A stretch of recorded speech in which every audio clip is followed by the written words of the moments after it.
Aleluia! Chegamos ao capítulo 27 do livro de Mateus. Estamos quase no final do livro de Mateus. Muita revelação. Quando o Senhor foi crucificado, até os ladrões crucificados com ele censuraram-no como os outros fizeram isso. Em 27, de 1 a 44, vemos o que o homem justo fez ao único justo. Ele foi escarnecido, foi espancado e crucificado. Pilatos e todos os escarnecedores e perseguidores eram injustos. Até mesmo os soldados do Império Romano foram injustos. Se algum deles tivesse sido justo, não teriam feito coisa alguma ao Senhor Jesus, o Rei da Glória. O fato de terem feito algo a esse justo prova que eles eram injustos. Embora o homem fosse injusto, a partir do versículo 45, Deus veio de maneira justa. Deus é justo. Este versículo diz, o versículo 45, desde a hora sexta até a hora nona, houve trevas sobre toda a terra. A hora sexta é o meio-dia, e a hora nona são as 3 horas da tarde. O Senhor foi crucificado na 3ª hora, às 9 da manhã. Ele ficou sofrendo na cruz por 6 horas. Nas primeiras 3 horas, foi oprimido pelos homens por fazer a vontade de Deus. Nas últimas 3 horas, foi julgado por Deus para o cumprimento de nossa redenção. Que maravilha! Vamos ler isso novamente. Nas primeiras 3 horas, ele foi oprimido pelos homens para fazer a vontade de Deus, ou por ele ter feito a vontade de Deus. Nas últimas 3 horas, ele foi julgado por Deus para o cumprimento da minha redenção e da sua redenção. Louvado seja o Senhor. Foi nesse período que Deus o considerou como o nosso substituto para sofrer por nossos pecados. Isaías, capítulo 53, versículo 10. Assim, as trevas cobriram toda a terra por causa do nosso pecado. Não é? Todas as coisas negativas foram tratadas ali. E Deus o abandonou. Versículo 46, por causa dos meus pecados. Por causa dos seus pecados, por causa dos nossos pecados. Na época do versículo 45, os homens esgotaram seus atos. Tinham feito tudo o que podiam. Nessa hora, Deus interveio para julgar esse Salvador crucificado e abandoná-lo. O versículo 46 diz, por volta da hora nona, clamou Jesus em alta voz, dizendo, Eli, Eli, lema sabachthani, que quer dizer, Deus meu, por que me desamparaste? Deus abandonou Cristo na cruz porque ele havia tomado o lugar dos pecadores. 1 Pedro 3,18.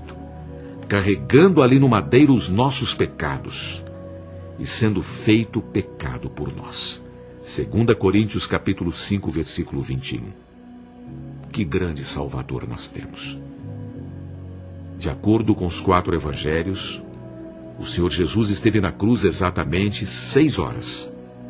Nas primeiras 3 horas, os homens lhe fizeram muitas coisas injustas. Eles o oprimiram, escarneceram dele. Assim, nas primeiras 3 horas, o Senhor sofreu o tratamento injusto do homem. Mas na hora sexta, ao meio-dia em ponto, Deus interveio.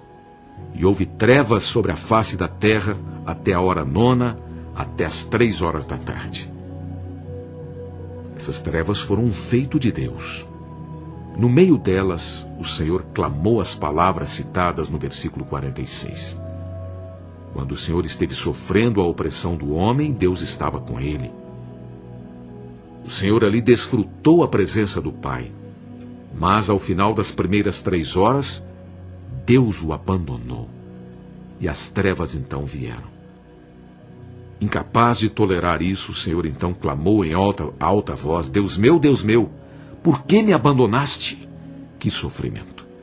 Quanto sofrimento!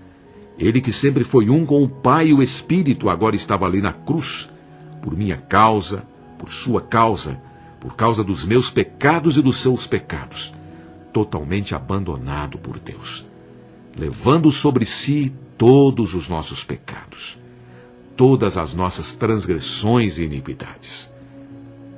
Como enfatizamos, Deus o abandonou porque ele era o nosso substituto, carregando os nossos pecados.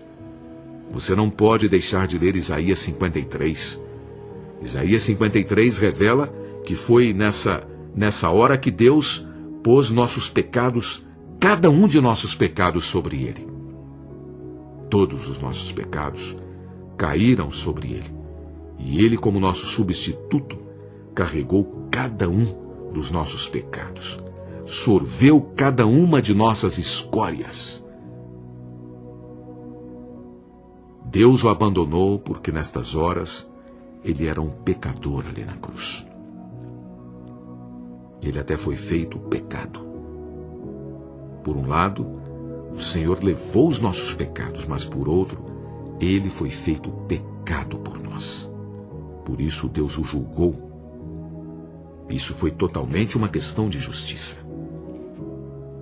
Perto do fim da sua crucificação, as pessoas ainda o escarneceram ao dar-lhe vinagre para matar a sua sede. O versículo 50 diz: E Jesus, clamando outra vez com grande voz, entregou o Espírito.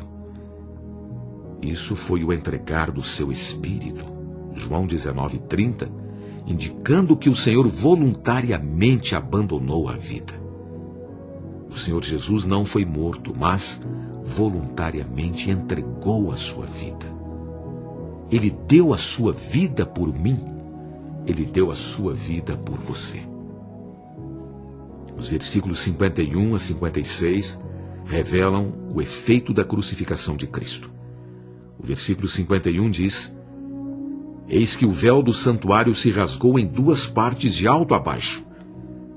Isso significa que a separação entre Deus e o homem foi abolida, porque a carne do pecado, representada pelo véu, tomada por Cristo, foi crucificada. Hebreus 10:20. As palavras de alto a baixo indicam que o rasgar do véu foi feito por Deus das alturas. Que maravilha! Visto que o pecado foi julgado e a carne do pecado foi crucificada, a separação entre Deus e o homem foi totalmente removida. Louvado seja o Senhor pela morte de Cristo. Agora, o caminho para entrar na presença de Deus está aberto a nós. Aleluia! Quando tomamos o sangue de Cristo como nossa única base, nós temos acesso ao trono de Deus. Que maravilhoso efeito da morte do Senhor. Sua morte não foi um martírio. Muitos pensam que Cristo foi um mártir, mas não. Cristo deu a sua vida por nós. Ela foi um ato de redenção. Ela pagou o preço para o nosso resgate. O versículo 51 também diz que tremeu a terra, fenderam-se as rochas. O tremor da terra significa que a base da rebelião de Satanás foi abalada. E o fender das rochas significa que as fortalezas do reino terreno de Satanás foram todas destruídas. Aleluia! A morte do Senhor rasgou o véu, abalou a base da rebelião de Satanás e destruiu completamente as fortalezas do reino de Satanás. Que morte maravilhosa! Louvado seja o Senhor por sua morte. Visto que a justiça de Deus foi totalmente satisfeita, a morte de Cristo pôde ser tão eficaz. Os versículos 52 e 53 dizem: Abriram-se os sepulcros e muitos corpos de santos que dormiam ressuscitaram. E saindo dos sepulcros depois da ressurreição de Jesus, entraram na cidade santa e apareceram a muitos. O abrir do sepulcro significa que o poder da morte e do Hades foi vencido e subjugado, e o ressuscitar do corpo dos santos significa o poder libertador da morte de Cristo. O versículo 53 diz que eles saíram dos sepulcros após a sua ressurreição ou a ressurreição do Senhor. Entraram na cidade santa e apareceram a muitos. Imagina que situação. Em tipologia, os primeiros frutos da colheita não eram um simples galho de trigo, mas um feixe de trigo, tipificando não apenas o Cristo ressuscitado, mas também os santos que ressurgiram da morte após a sua ressurreição, como é revelado aqui. Onde os santos foram após aparecerem a muitos, não temos muita informação sobre isso. O centurião e os guardas romanos testificaram que Jesus era verdadeiramente o Filho de Deus. Tiveram de reconhecer isso. Quando eles viram o que aconteceu da morte de Cristo, no versículo 54. Muitas mulheres, incluindo Maria Madalena, Maria, mãe de Jesus, e a mãe dos filhos de Zebedeu e outras mulheres, testemunharam esse acontecimento. Os versículos 57 a 66 revelam que o Senhor Jesus foi sepultado por um homem rico. O Senhor Jesus foi envolto num pano limpo de linho e depositado num túmulo novo. Maria Madalena e a outra Maria se achavam em frente do túmulo para testemunhar o seu sepultamento. Esse tipo de sepultamento foi para cumprir Isaías 53:9. Esse justo foi certamente digno de tal sepultamento. Depois que o Senhor Jesus foi sepultado, os principais sacerdotes e fariseus foram até Pilatos e lhe pediram que guardasse o sepulcro com segurança até o terceiro dia. Versículos 62 a 64. Os versículos 65 e 66 dizem: Disse-lhes Pilatos: Aí tendes uma escolta. Ide e guardai o sepulcro como bem vos parecer. Indo eles, montaram guarda no sepulcro, selando o sepulcro com uma grande pedra e deixando ali a escolta. A intenção dos líderes opositores judeus era uma precaução negativa, mas se tornou um forte testemunho positivo da ressurreição do Senhor. Sem tal selar ali na entrada do túmulo, a ressurreição de Cristo não teria sido tão significativa. Louvado seja o Senhor. Na próxima sequência, teremos agora um falar a respeito da ressurreição do Senhor. Que maravilha! O Senhor, Ele derramou todo o seu sangue por nós na cruz.